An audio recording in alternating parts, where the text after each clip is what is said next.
Hello everyone. तो कैसे हैं आप सब? आई होप आप लोग सब बहुत अच्छे होंगे और अपने एग्जामिनेशन की बहुत अच्छे से प्रिपरेशन कर रहे होंगे। आज का जो वीडियो है वो है एमएससी मैथमेटिक्स सेमेस्टर फर्स्ट का जो पेपर 2 है, कॉम्प्लेक्स एनालिसिस की क्वेश्चन का वीडियो है आज का। आज का जो क्वेश्चन है वो है लास्ट ईयर आया हुआ क्वेश्चन है, इंपॉर्टेंट क्वेश्चन है। तो चलो स्टार्ट करते हैं हमारे आज के क्वेश्चन के साथ। Find the bilinear transformations which transforms the unit circle mod of z is equals to 1 into the real axis in such a way that the points z is equals to 1 iota and minus 1 are mapped into the points w is equals to 0, 1 and infinity respectively into what regions the interior and exterior of the circle are mapped। ठीक है, अब सबसे पहले तो question के solution पे जाने से पहले हम लोग ना ये सोचते हैं कि क्वेश्चन कितना लेंदी है ना। क्वेश्चन छः लाइनों का तो खुद क्वेश्चन ही है ना।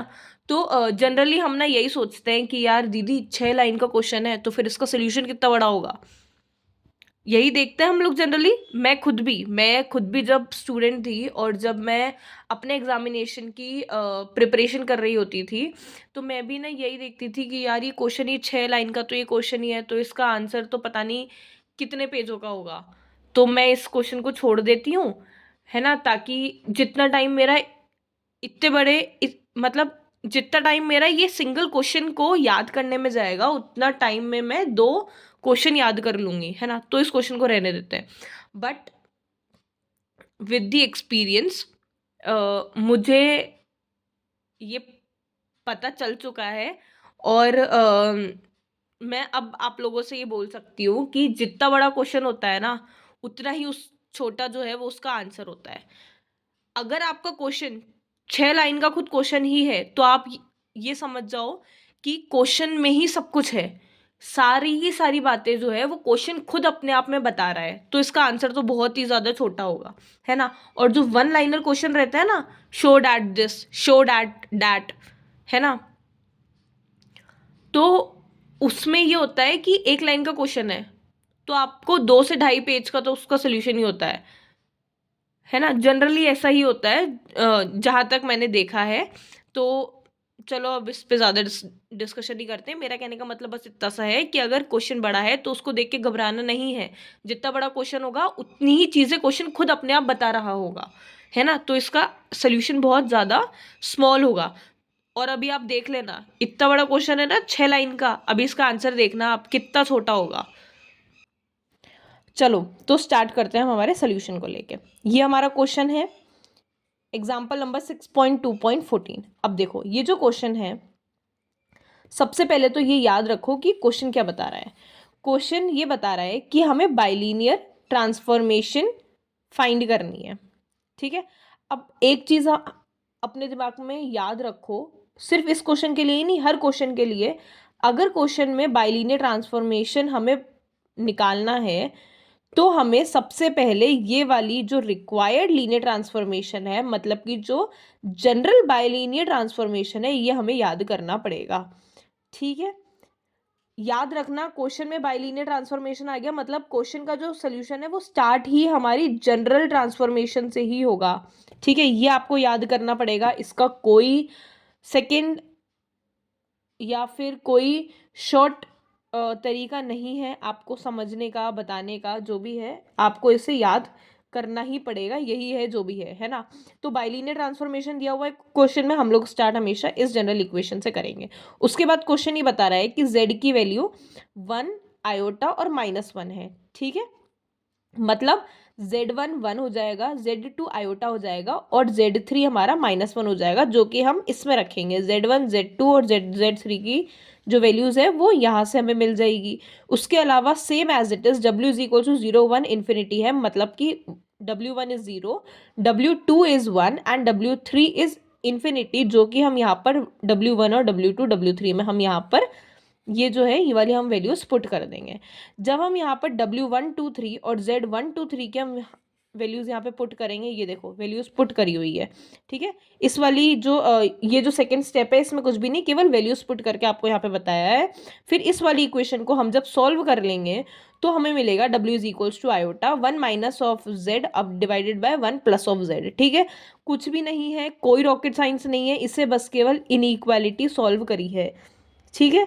W की वैल्यू कहाँ से आ गई, iota 1 minus of Z divided by 1 plus of Z, ठीक है। अब हम लोगों ने इस वाली इक्वेशन से ही यहाँ पे W की वैल्यू ये है, इस वाली इक्वेशन को ही सॉल्व करा तो यहाँ पर Z की वैल्यू हमें मिल गई minus of W minus of iota divided by W plus of iota. और Z जो होता है वो होता है हमारा इनवर्स ट्रांसफॉर्मेशन, ठीक है। Z क्या होता है, Z हमारा होता है इनवर्स ट्रांसफॉर्मेशन, ओके। हमने यहाँ पर दोनों तरफ क्या करा, मॉड ऐड कर दिया। अब यहाँ पर जो माइनस का साइन है वो मॉड में आते ही प्लस में कन्वर्ट हो जाता है, ठीक है। तो इस तरफ मॉड हो गया और ये भी सब कुछ मॉड में आ गया। अब हमें क्वेश्चन में दिया हुआ है कि जो मॉड ऑफ Z है उसकी वैल्यू क्या है, 1। मॉड ऑफ Z की वैल्यू क्या है, 1। तो मॉड ऑफ Z की वैल्यू हम लोग क्या रख देंगे, 1, which is equals to same जो यहाँ पे था वही सेम एज इट इज। और फिर उसके बाद ये जो चीज़ है ना हम इस तरफ लेके चल जाएंगे मल्टीप्लीकेशन में, तो हमारे पास क्या आ जाएगा, mod of W minus of iota is equals to W plus of iota, ठीक है, which is the real axis of the W plane since it is the locus of the points equidistance from W is equals to iota and W is equals to minus iota. जब हम इसे solve करेंगे ये वाली equation जो है, mod of W minus of iota is equals to mod of W plus iota को जब हम सॉल्व करेंगे तो W की हमारे पास दो वैल्यू आएगी, एक प्लस आयोटा और एक माइनस आयोटा, ठीक है।